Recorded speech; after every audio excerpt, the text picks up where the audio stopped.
Hello everyone and welcome back to another video from my channel Hybrid Railway, and while making this video I'm going to not forget to drink this cup of Yorkshire tea, the only correct type of tea. Oh, that's nice. The only correct brand of tea even. And if you remember last time, I unboxed these two locos, so the one we're going to be looking at today and this Triang 08 which we service. Got these from an antique shop in Scarborough for a total of £25 each.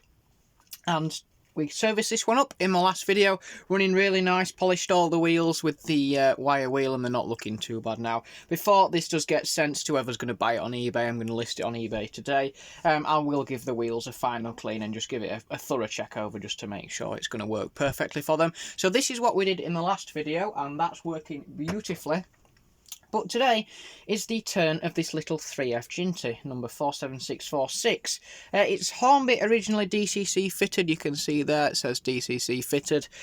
So I have actually bought a blanking plug because I don't run DCC. I don't have any friends or anything like that, or any way to actually test a DCC decoder. I'm actually going to sell this as an analogue model, replace the decoder with the 4-pin blanking plug, because it's a 4-pin socket in there, and then I'm going to sell the decoder separately, and I think I can probably get about £10–12 for that one tested. I mean, it's in pretty good nick, this loco. It doesn't look like there's any massive bangs or scrapes on it. It's just a little bit dusty, really, so I'm hoping that, you know, somebody on eBay will think, oh, for £10 I'll take a punt, but it is almost like a perfect loco, this, so to be honest, I probably can sell that decoder by itself. Let me just have another slurp of tea. Lovely. Right, so that is what we're going to do today. And we have got one traction tyre missing. There's one on this side and one on that side. So I bought, you can only buy them in packs of 2. So I bought 2. Might as well replace both of them. So we're going to crack on with that today. So I think I've only serviced one of these Hornby 060 type things before. I think I did a J83. This has got the Type 7 or the Type M motor in, which are renowned for burning out, but this one doesn't look to have done too much work. It runs relatively nicely. So we're going to crack on with testing this today. Now, I'm not going to try and put this on the track, because this has got a DCC decoder in. I don't want to just stick 12 volts into it and blow up the decoder.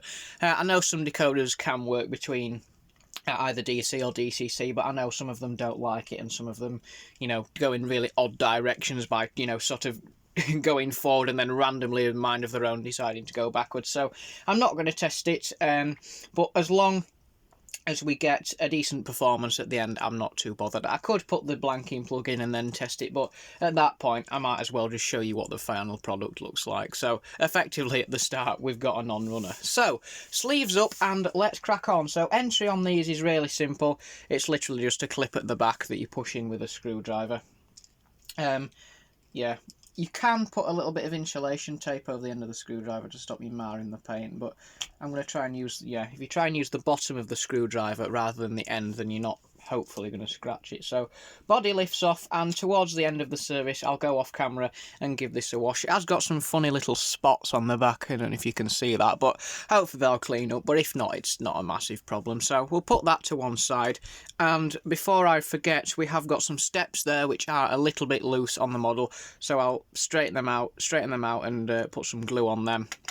And then across the back of the layout, one moment please, I have the other set of steps here. So when I go to wash the body, I'll wash the body and then I'll stick and straighten up those steps. So I'll do that off camera. But what we're focused on is getting the mechanism all sorted. So we'll get the, let's take the wheels out first, why not? So we'll get the servicing sponge, a correct size screwdriver for the orange one, and you literally just take the 1, 2, 3, 4 screws out.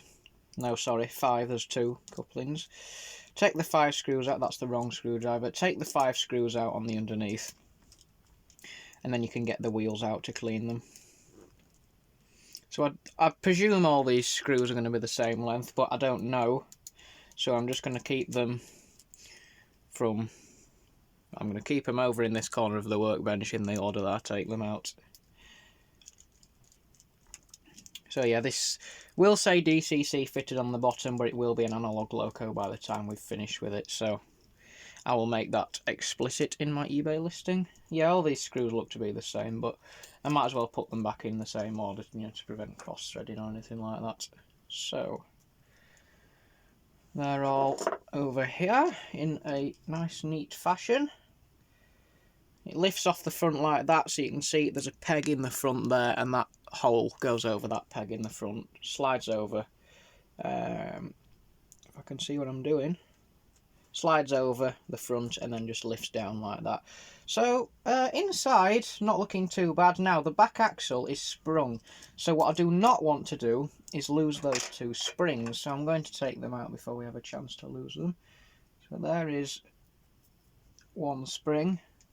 I would put them in my parts tray, but it's full of coal dust, so I won't bother. Two springs, and they're nice and safe there now. I'm not going to lose them. And if we take the wheels out, yeah, the bearings look fine. Yeah, so that's the wheels out. Nothing seems wrong with those. Need some grease on that gear, it looks very dry, but we'll give those a clean when they're back in the loco, when I've given the the bearing mounts and all this a little bit of a clean out in here. So we'll do that first. So we will need some cotton buds. Whoops, we will need some contact cleaner. Where is it? He says rummaging through his drawers. Here we go. So all I'm going to do really is just give all this a little bit of a squirt out in here. That just shot straight in my face. Let's do that a little bit less aggressively. Yeah, that has actually just sprayed all over my face. Lovely. Right, so we'll just get some contact cleaner in there. Again, you could use T-cuts or regular WD-40 as long as you make sure you mop all of it out, because WD-40 is not designed for cleaning contacts, but it is a good cleaner, so as long as you remove the sort of film that's left behind after you've finished cleaning, that's all you really need to do. So that's that set of axles cleaned out there. These are the bearing ports, you know, there's not really any need to clean these out, but we might as well be thorough. Clean the bearing slots out. And really there's not that much to do under here. Certainly we don't have to go mad with the rotary tool like we do on the Triang. Probably not necessary, but I'll give these springs just a quick degrease and pop them back in. Making sure they don't fly out over the loft. So that's one. If I just hold them between my fingers there and give them a blast, that just cleans them up a little bit. That's two.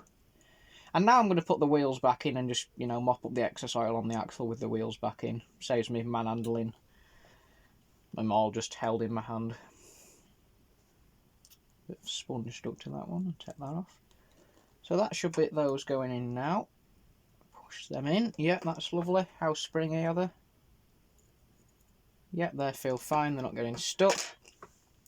So the wheels can go in now. The unbearinged wheel on the springs, of course the driven gear in the middle, just rotating the coupling rods to get everything to sit in, like that, and then just make sure that the bearings are not sort of like that, or they're unequally spaced, or because then you won't be able to push that down and you won't be able to get the base keeper on. You need to make sure that you slide the bearings like that, so that they drop into the slots. Like that there. So, quick mop up job now. I can just lift up each axle and just give a quick wipe round the axle with the cotton bud. Again, the axles don't do the picking up. They just need to be free of any dirt or gunk or anything like that. Just ensure they're not overly oily. That one will be alright. That one will be alright. The gear doesn't need a clean or a degrease because it's not got any grease on it. And then the end one, just move the bearings to one side and get underneath where the bearings sit on the axle. Like that. That's looking a little bit cleaner now. It's really in quite good nick, is this loco. And they're all sat down nice and flat. So, quick mop up on the base keeper.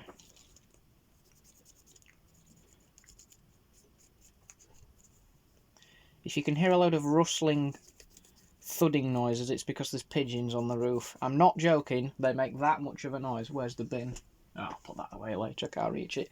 Right, so that's pretty much all we need to do there, aside from give the axles a tiny spot of oil, especially on the back axle where it's just springs. So I'm just going to put a tiny speck of oil along the width there, a tiny speck of oil where the bearings sit on the axle. So some there and some there, and that's all you need, just a tiny spot of oil across the back where the springs are and across where the bearings are going to be rotating around the axles. Another slurp of tea. Do you like my mug, by the way? There you go. Lovely. Right, so, do I put grease on? Yes, I will do.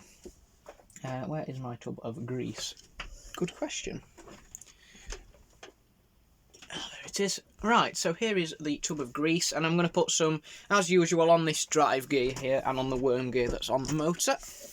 So, we want a fresh cotton bud, and we don't want to go splurging it all over the place, otherwise that mop-up job we've just done for the oil will be a complete waste.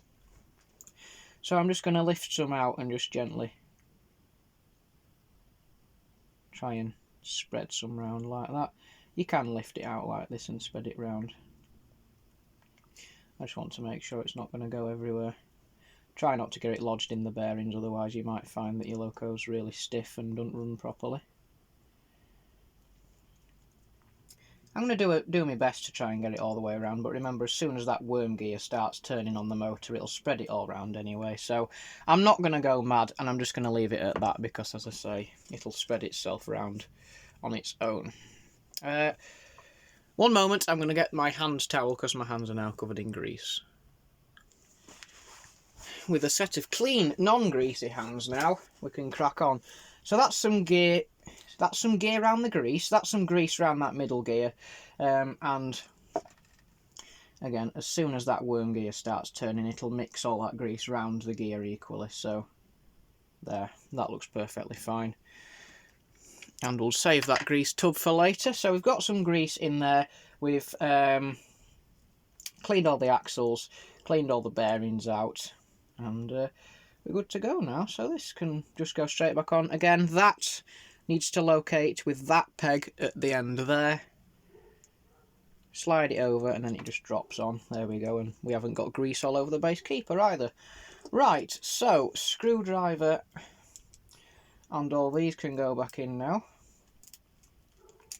You can probably, once you've had some practice, do this in about 20 minutes. How long's the video been going for now? 13 minutes roughly. Oops. Tell you what, let's use the remagnetizer and get some magnetism back in that screwdriver. But yeah, I mean, I've only done one of these. I've only ever done the J83. That's not going, no, it is going in now. Yeah, I've only ever done the J83. But, you know, I'm confident that if I wasn't narrating and showing you exactly what I'm doing, I could probably do one of these in as little as 20 minutes. Because they are very simple. I think the Thomas the Tank engine that Hornby made is the exact same 060 chassis. I can't remember whether the J83 had a sprung front axle or back axle. I think it changes, to be honest with you. But just be very careful you don't lose the springs. That middle screw hasn't quite fully seated. What's going on here?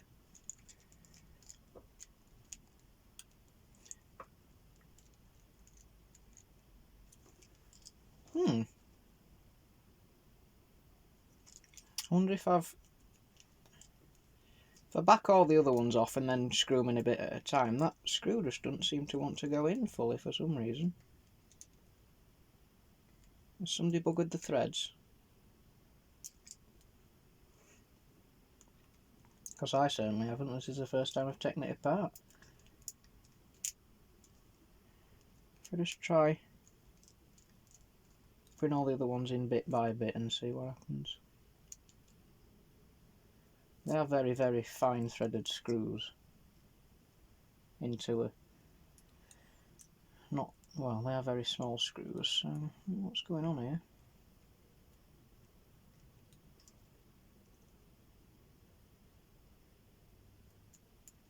I took them out in the order I've put them back in the same order they came out.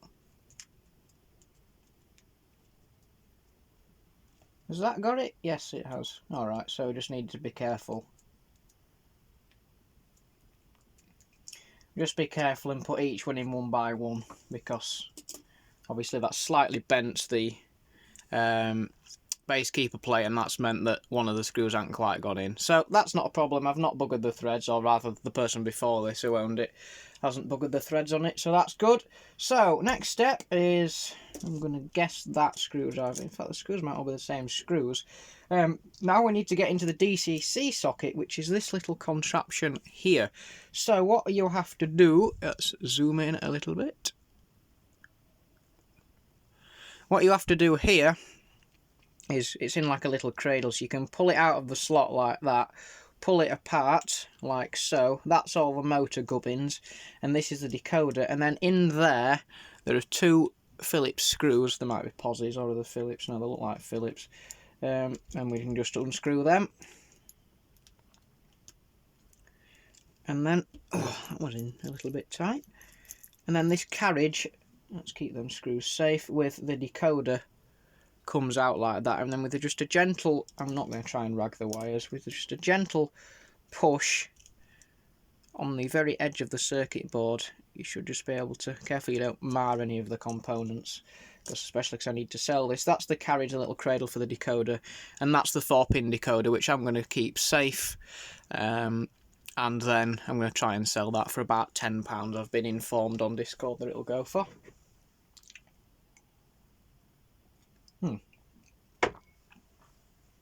Slip of tea. So now what we need to do, that's the details if you want them. Now we need to get the blanking plug. There we go. And that's simply just black wire. In this case, it goes to the top on the socket side. Well, technically this is the plug side, but whatever, it doesn't matter. As long as the black wire meets the black wire on the top and the red wire meets the red wire on the bottom. I think you can see that, can't you? Yeah, black's up here, red's down here. So on this side, black's up here and red's down there.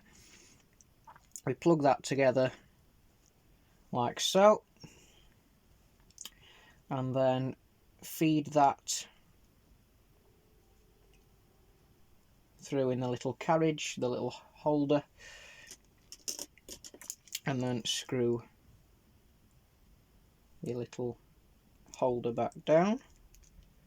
Motor can come off through the top screw. I mean, you could take the motor off first before you fit the decoder, or you could dismantle the decoder, take the decoder off, and then you'd have a free motor. But to be honest, you don't really need all that much room. And also, that would probably fit through there. In fact, yeah, you know what, I am going to do that. I'm going to unplug the decoder, and then I've got the motor loose, and we'll put the decoder back in a minute. So I am going to use... Do I use contact cleaner or T-cut? No. I always say you can use T-cut, so do you know what? For once, we will actually use some T-cut to do this. So a little bit of T-cut on the end, and we're just going to give these contacts on the end a little bit of a polish. And get all the excess off, like so. They're not actually looking too dirty, to be honest with you. Right, so let's just make some room on the workbench and see how free rolling this is. Oh yeah, look at that. That's perfectly acceptable. Lovely. So we've not got a stiff chassis, which is a good start. So we're going to contact cleaner this. You could use WD-40 again, but get some contact cleaner on the worm to give it a clean. You don't have to worry about it going in the motor. It's, you know, it's contact cleaner. It'll evaporate very quickly. It's designed to go on electrical stuff, so we'll just give that a mop out in there.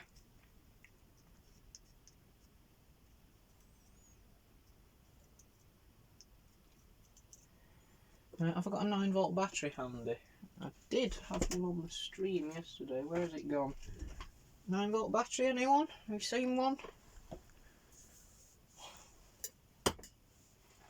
I had one here yesterday when... Oh, there it is. It's testing the signal. I might just quickly plug the decoder in and see what the motor sounds like. Hopefully it doesn't sound too ropey. I'll just hold the battery across the pickups. That sounds healthy. That sounds healthy. So that's good. So we've cleaned that. I'm just going to put a precautionary spot of oil on that back bearing there. Just a very small spot. Come on, oiling pen. Work. Why are we not getting any oil? Come on. Oh, there we go. There's some coming now. Right, I'm going to put a very... Oh, it's coming down the side, not on the end. Odd. Right, I'm going to put a very precautionary spot of oil. Oh, there we go. It's coming through now. On there. And then on the front bearing, just behind the worm, I'm going to put another spot of oil on that front, just between, yeah, you can see at the end of my finger there. Front bearing there, that's good. We'll be using that again in a minute, but now I want a very small amount of grease. It's not a particularly coarse worm, it's not a very big worm either, and of course you don't want to completely gunk this motor up with grease because you can see it is so small. You really don't want to make too much resistance on this motor because, as I'm sure you all well know, and Sam's Trains has very, very well documented the case that this motor is quite a weak motor. I mean, it's very small. It's got traction tyres, so if you overload it, the wheels won't slip. And, yeah, things can go very hot, smoky and stinky quite quickly. Right, I'll take the decoder out. Sorry, not the decoder, the blanking plug out again because I need to get this in here. So, back two in. Push the motor down, get the front two in, like so, and then we can get the screw in. So we've got some grease on there now. Is the screw going to behave and go straight in? Yes, it is. Right, lovely. So now we can, what's the best way to do this actually? Because I can sit this, can I sit that in there somehow and get it round? Nah, probably not.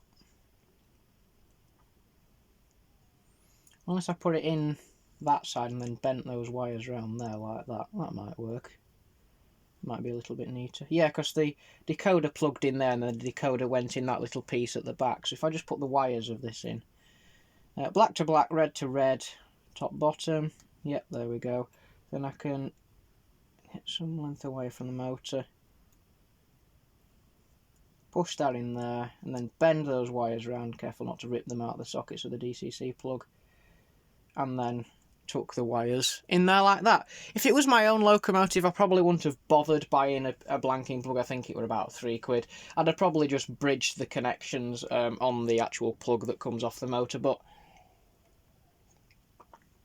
because this will be somebody else's loco and because this is a loco that somebody may want to re-DCC, possibly with a speaker and a better decoder in future, you know, I don't know who this is going to end up as. I thought I'd do it properly as well. So that's all that done. Let me just check everything looks okay in here. Yes, it does. Pickup's clean. We'll clean the wheels in a minute. What we are going to do is get the sponge back in, and we're going to do... I'm going to put some grease on the gear. Sorry, we're not. We've already put some grease on the gear. Actually, I remember I used 3-in-1 for this because the bottle's a bit bigger. We're just going to dribble a bit of 3-in-1 on that gear and let it run down onto the worm, because grease and oil is a really good lubricant. It really does help locos run nice and quietly. So we'll just hold the battery to the wheels for a couple of seconds now.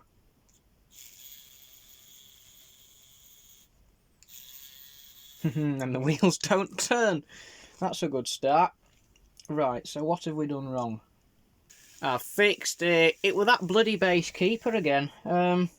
Basically what had happened is... His hands are a little bit dirty, let's give them a clean. Basically what had happened is this back axle, which one is it? This back axle is as you can see there, it's quite forcefully sprung. So basically what had happened was, when I was screwing the base keeper plate in, because these are sprung, as you can see, quite a lot, these were actually forcing the back end of the back keeper to be sort of bent up slightly at an angle like that. So that when you were screwing in, which is why I had problems with the screws not going in, the screws would tighten up, but there'd still be that much gap, sort of about that much gap between the bottom of the base keeper and the actual metal chassis.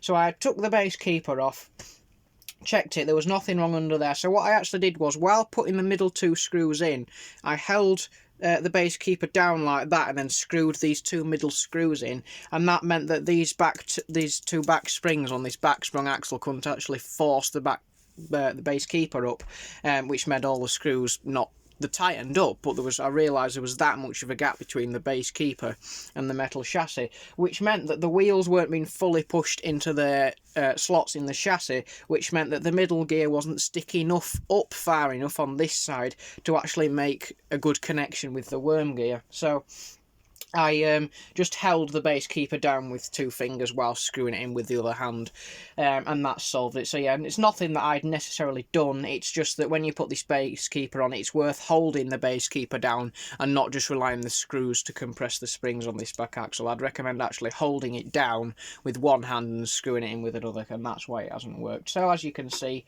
it does now work. If I can position it on the battery properly. There we go.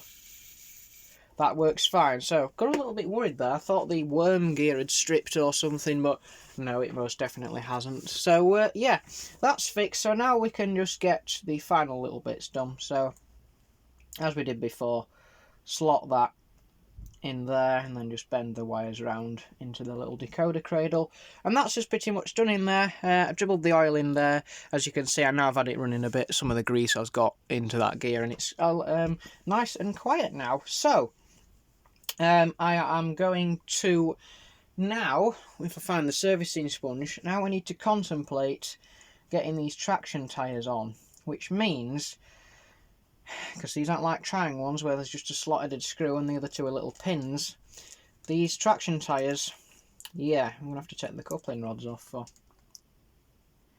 I am aware you can buy nut spinners for this, but I haven't got one, so. Oof, that was a bit of a crunch, there you go. Hopefully they're not in super tight.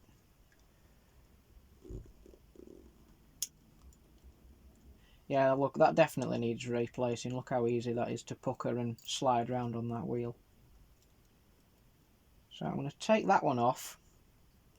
And I'm going to put it back in the bag just in case I ever get a loco, you know, of my own that desperately needs one and that's in worse condition than that. So I'm going to keep that.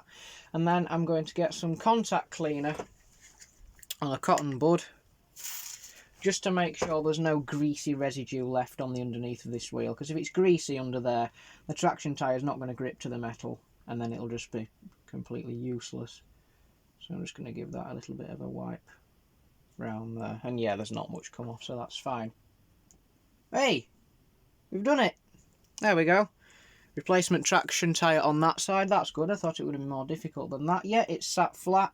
Yeah, it looks fine. Lovely. Right, so these rods want to go back on in the right order. Yeah, definitely not that one to the front. That one goes to the back. I can check on the other side.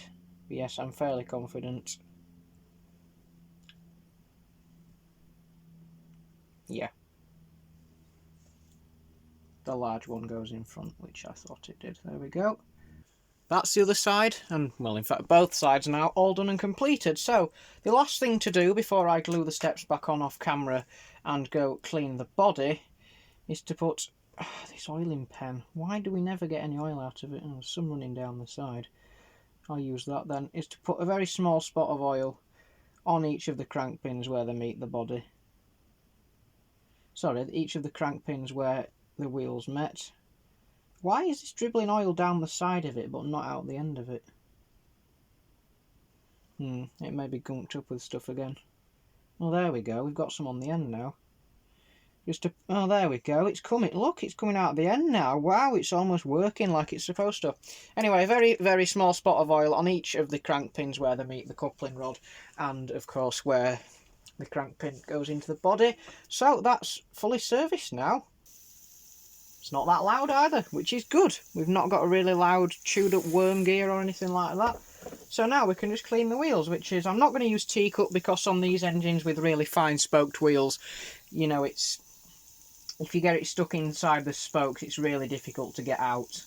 So I'm not going to use T-cuts because it just gets everywhere. On the finer spoked wheels, like on the 08 we did, it's fine. But for these, I'll just use contact cleaner. Again, you could use WD-40, but just make sure you get any residual stuff off when you finish cleaning. Yeah, there's not that much muck coming off these wheels. There really isn't. So, here we are up on the layout. I've put it on the 4th radius because that's the best controller I have and where I do the benchmark slow speed testing for all of my reviews and will do for all of my servicing. So, here is the 3F, all fully serviced up, stopped on a point, which is particularly cruel, so let's see if it can manage to take off alright. Not too bad. Again, it only has got 4 pickups per rail, so it's not going to be superb over points. It may stutter a little bit, especially because all my track is still filthy and I keep meaning to clean it. But yeah, it seems to have managed okay there. If I shut up for a minute, you'll be able to hear how quiet it is.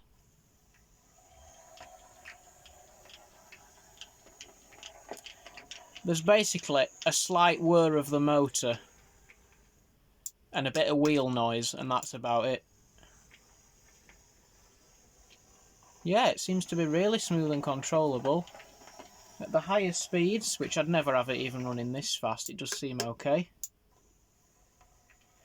It is a little bit wobbly, but that's not because of anything I've done. It's simply because obviously the back axle is just literally resting on 2 springs, so it is quite bouncy, and the back end does wobble about a little bit, but there's absolutely nothing I can do about that, apart from try and fit bearings and remachine the chassis, which, yeah, that's not happening. So, yeah, I'd call that a success. Seems to be managing okay over the points.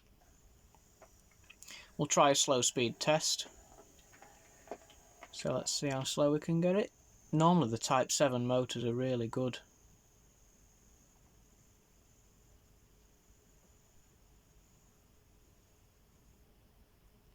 Not too bad. I'd say smoothest you can go, slowest is probably about there, which is really good actually. That's quite smooth. It's not very slow, but at least it's a slow speed where it doesn't cog horribly.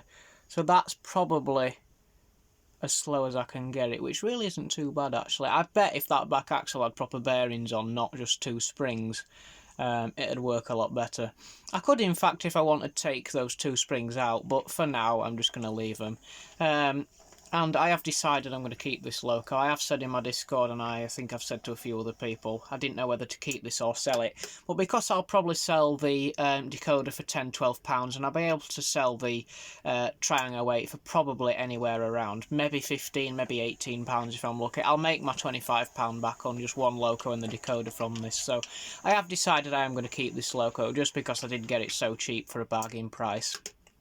And it is really a really nice thing, to be honest. So in future I may take those 2 back springs out if performance degrades, but as you can see here, it's running absolutely fine anyway, and it's lovely and quiet. So if necessary I may take those 2 back springs out and that axle will just sit in the slot, but for now the performance really ain't too bad. It's not wobbling too much at the back, but the wheels at the back definitely, when you look at them running it off a battery just touched to the wheels, you definitely can tell that there is a little bit of wobble. But yeah, to be honest, that slow speed there is quite good. That's probably as slow as you can go without it cutting out, yeah. The takeoff speed, a little bit eager on the knob I was there. Let me just turn the controller up a little bit more slowly. Yeah, that's not a bad pull away speed, is that? Will it manage it over the points? Oh, it fixed itself. So yeah, it's only got 4 pickups per rail and all the wheels are spotless now. And the track's a little bit dirty though. So it may manage, but yeah, for a 2 pickups per rail loco, that's actually really good performance. So yeah, I'm very happy with that. Thank you very much indeed for watching, everyone. I do hope you enjoyed. Couple of small problems along the way, but of course we did manage to overcome them, and we've got a beautifully running DC, now not DCC, 3F Jinty, number 47646. Really nice loco is this. I'm loving it already. I'd love to get a couple of very small coaches, maybe some four-wheelers, or maybe, well, it's a 3F, isn't it, freight, so maybe a couple of wagons behind it. And yeah, should be a nice little addition to the layout. And I'll eventually, when I sell all my stuff on eBay, have paid nothing for it, because the decoder and the 08 will pay for it. So yeah, super happy with this. Thank you very much indeed for watching. Do hope you enjoyed, and do hope it's been useful if you were trying to service a 3F, Hornby 3F. I know I haven't called it a tutorial because I've only done one, and if I call it a tutorial and I've only done one, then I don't really know all the ins and outs of it, do I? But hopefully it's going to be useful to you in some way or another. Thank you very much indeed for watching, and I've been George from Highbrook End Model Railway.